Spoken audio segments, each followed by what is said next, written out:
Yes, Mr. Reyes. I'm very grateful, my lord. My lords, your lordships have asked me to address you on paragraph 301 specifically, and my lords, first of all, we would agree with my learned friend that the paragraph 301 is in principle relevant, even though no longer applicable to new applications, and we accept that Part 8, as originally enacted, should be construed as a coherent whole, and therefore the scope of 301 is relevant in principle to the scope of 297. But my lords, it's our submission that on our interpretation of paragraph 297(1)(f), the two rules, contrary to my learned friend's submissions, still fit together as a coherent and consistent scheme. And my lords, if I could refer you at the outset to paragraph 301, 301A.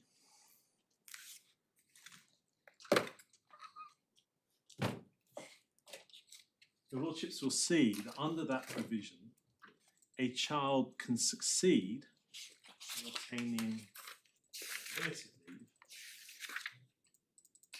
if a child can succeed if one parent is present and settled and the other has limited leave with a view to settlement. And of course that encompasses the circumstances of the respondent in this case at the time of the application. However, what's fundamental is that unlike 297(1)(f), my lords, to which you've obviously already been referred at some length, paragraph 301(1)(a) does not require the child to show that there are serious and compelling family or other considerations that render their exclusion undesirable. And my lords, on our interpretation, therefore, there are children who would clearly be able to succeed under paragraph 301(1)(a), but not under 297(1)(f). And my lords, that would be the case if one parent is present and settled and the other has limited leave, but the child cannot show that there are serious and compelling family or other considerations which render their exclusion undesirable. And my lords, that one can envisage a case whereby, for example, even though both parents are here in the UK, the child is receiving excellent care from a relative outside of the United Kingdom and is thriving in that relative's care. Such a child will be able to qualify for limited leave under paragraph 301(1)(a), but they would not qualify for immediate settlement under 297(1)(f) because they would not be able to show that there are serious, compelling family or other considerations which render their exclusion undesirable. That high threshold not met, therefore they don't benefit from the provisions of obtaining immediate settlement. And my lords, of course, there's good reason for such approach. Serious and compelling family or other considerations is a high threshold. And where a child of a settled parent has surmounted, as indeed this appellant had, that high threshold, it would be, in our submission, arbitrary if the child were then excluded from settlement simply because both parents were in the UK. Where an otherwise identically situated child whose parents are abroad, whose one parent is abroad, they would be treated less favourably for no obvious reason than the children of where only one of the parents is in the United Kingdom. It's entirely arbitrary, and in my respectful submission, no basis for such an approach. And my lords, conversely then, under paragraph 301(1)(c), if I could refer to that other paragraph. Before we look at that,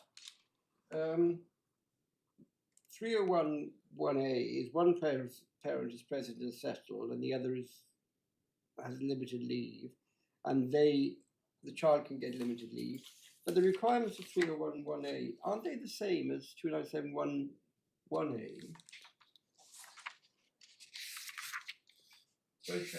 Both parents are present and settled. No, it can't be. No, sorry, cancel that.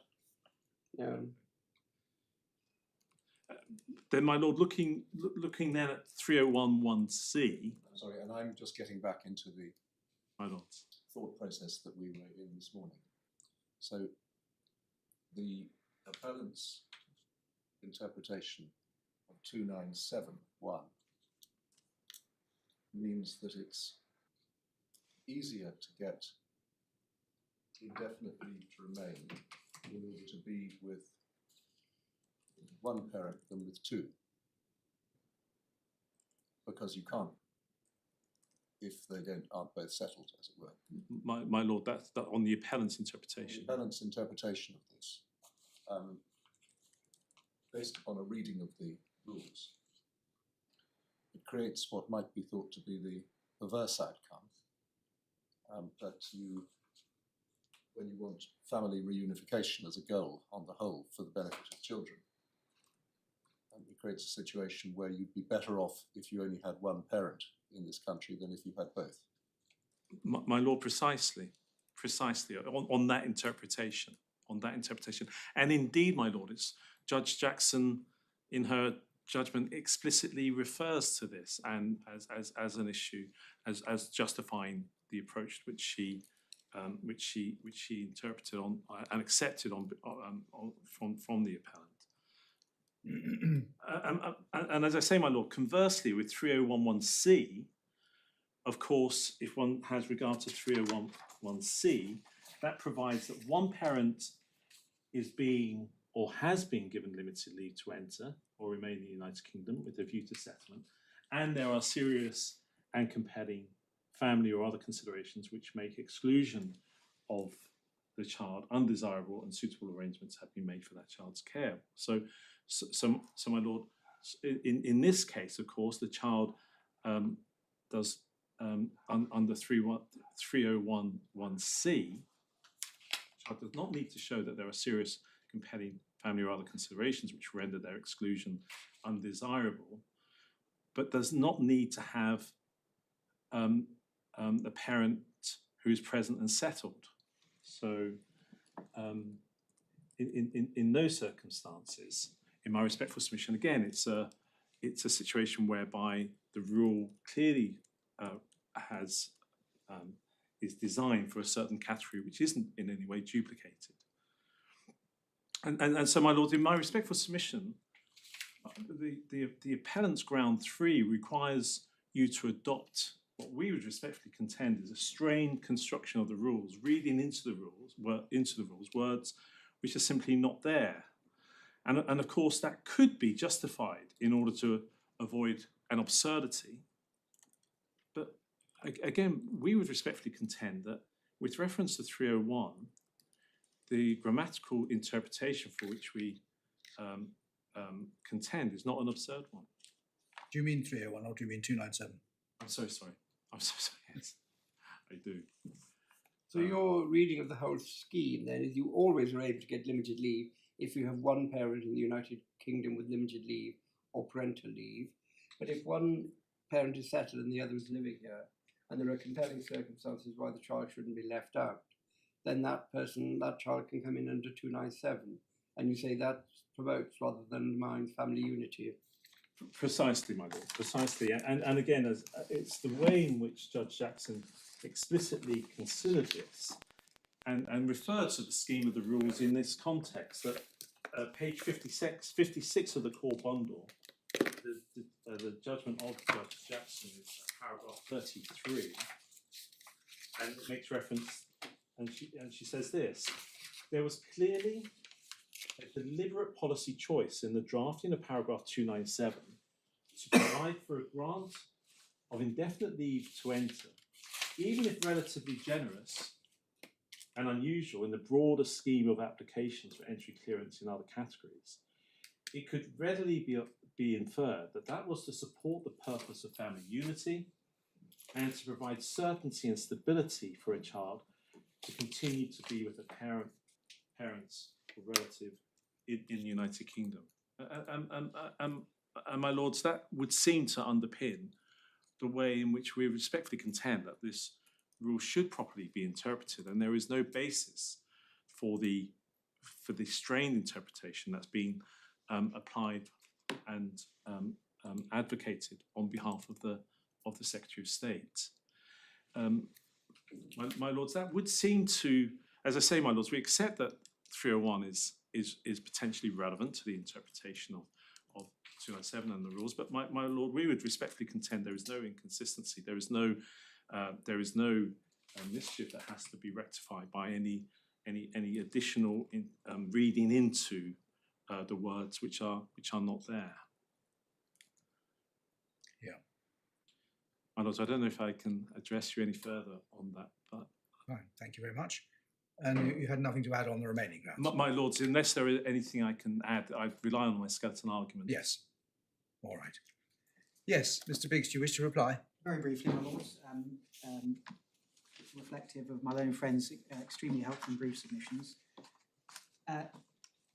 So my learned friend properly accepts that on the facts of this case, assuming the transitional provisions applied paragraph 3011A, then paragraph 3011A would have been applicable in just the same way as because the transitional provisions don't apply 3011A, Appendix FM was applicable. Well, no, that's not quite right, because 301 helps you decide what 297 meant when it was first enacted. Yes. I don't know that you can say the same of Appendix FM, which is what they introduced when they introduced things for things that hadn't been replaced. Yes. So there's a difference. Well, we submit the rules have to be interpreted, or should, with respect, the court should strive to interpret the rules as a coherent whole. Part of the scheme of the relevant rules includes Appendix FM. I know that takes us back to the discussion about the transitional provisions, which I don't propose to address at this stage in my submissions.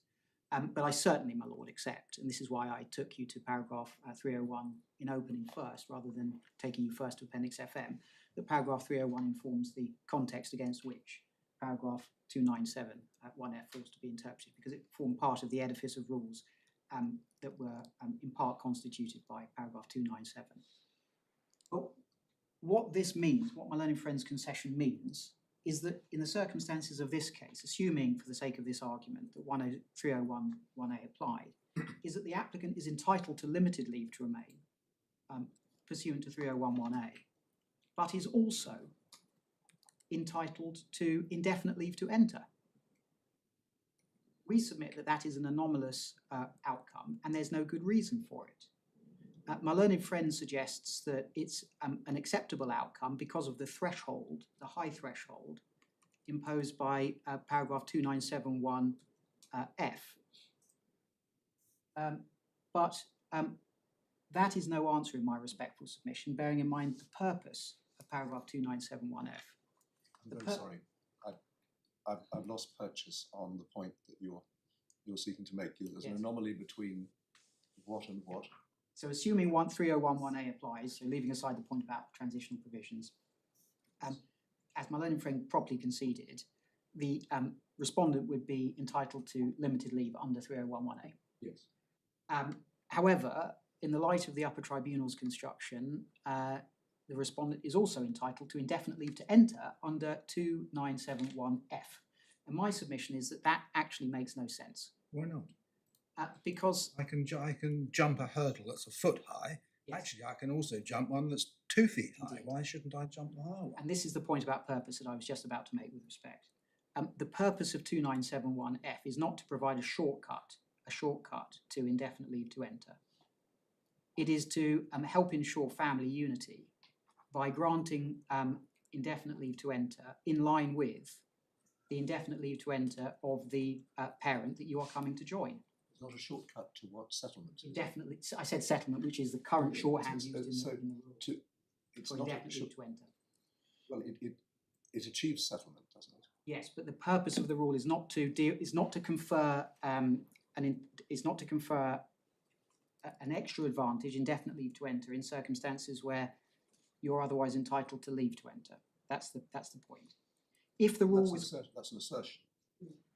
well, That's no more than it's no more than an assertion. I mean, I could equally put back to you, bearing in mind that there's an obligation to pay primary attention to the welfare of children involved in decisions. That I can't yet grasp why it's better for a child who's joining their parents in this country, where one of the parents has got settled status, to be relatively precarious. I appreciate it's not precarious in immigration speak, but it's I mean, how long is this limited leave likely to be for? It would be, I think it's 30 months. 30 months. 30 months. 30 months. 30 Double check, months. I think that's right. So that, in point of planning a childhood, is relatively precarious. Yes. In other words, I have the right to be here for 30 months, but I may then thereafter be asked to leave. And I've yet to grasp why, apart from the general principle of having an effective immigration control system, Yes. why it is better or preferable from anybody's point of view that a child should be placed in a situation that is precarious when they might, on an alternative reading, be placed in a situation which is secure. What's the policy objective there? Well, the policy objective is to grant leave to remain in line with the leave to remain of the parent who has the shortest duration of leave. Yes, but I appreciate- my question to you was why? Yes. But why would giving primary consideration to the interests of the children it be considered to be right, as it very well could be, but I'd like to grasp why it would be, that you choose the precarious parent rather than the secure parent to attach the child to?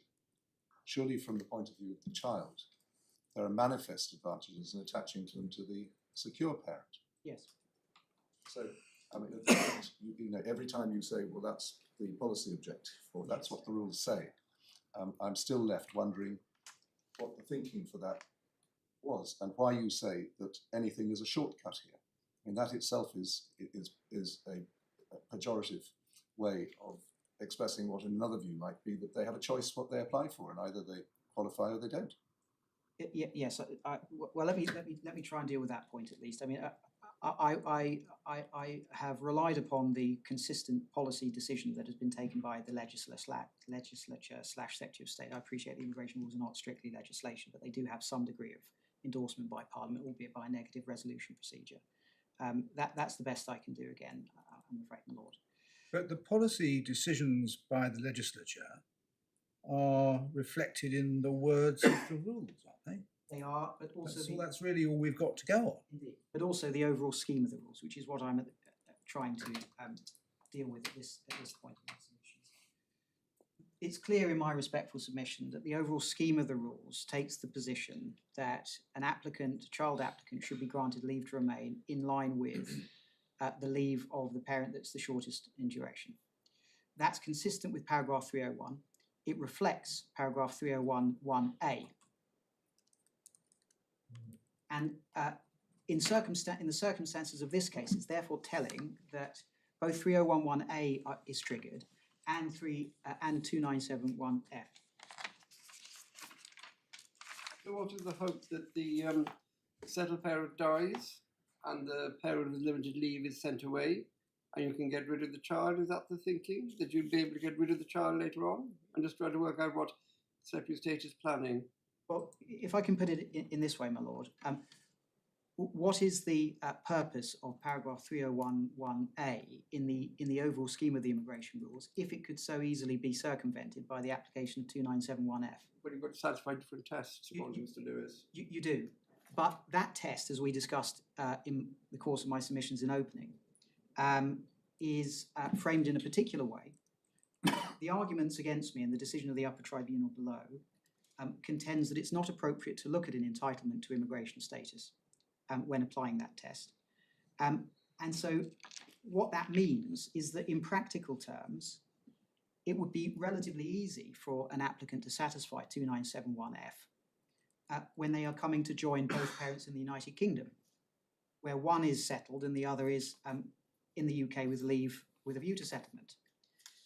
Because when you come to apply what my learned friend says is a high threshold in respect to the test in 2971F, you exclude the fact that the applicant is entitled to limited leave, and you assume that the applicant will be excluded from the United Kingdom, even though both of their parents are in the United Kingdom. Now, I would respectfully suggest that if you take that approach, 2971F will have a fairly broad application, which would tend to undercut the application of paragraph 3011A.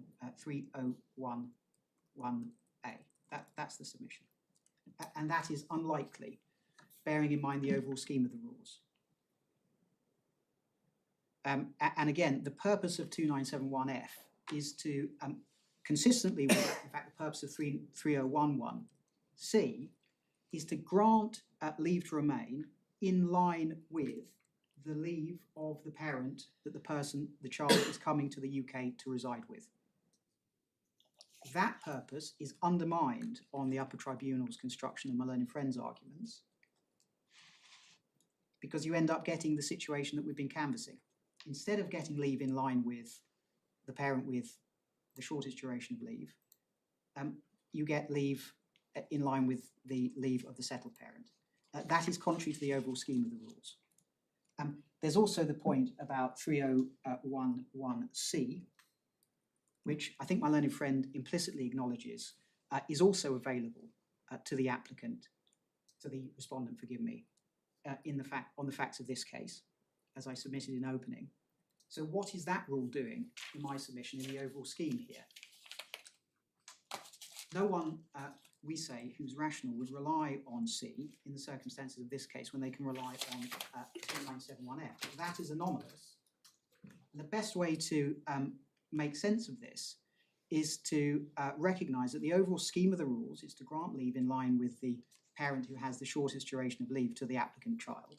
And if you do that, and you adopt the construction that we've put forward in respect to 2971F and indeed C, then you look at whether the child is coming to the UK to join one parent who has indefinite leave to, who is settled, and then whether the threshold under 2971F is met.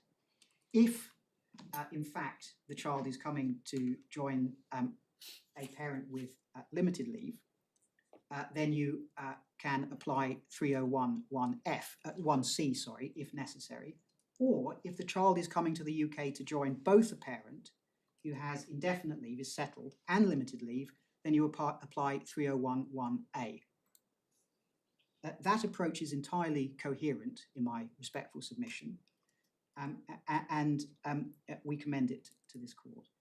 Unless you have any further questions. Thank you very much, Mr. Biggs.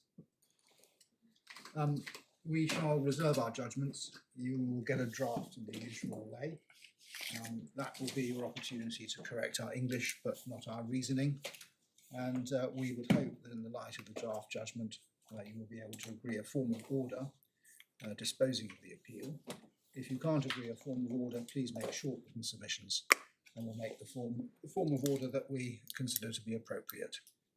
Don't be too eager to look in your Christmas stockings for a draft judgment. Very well, thank you. Thank you very much. The court rises able.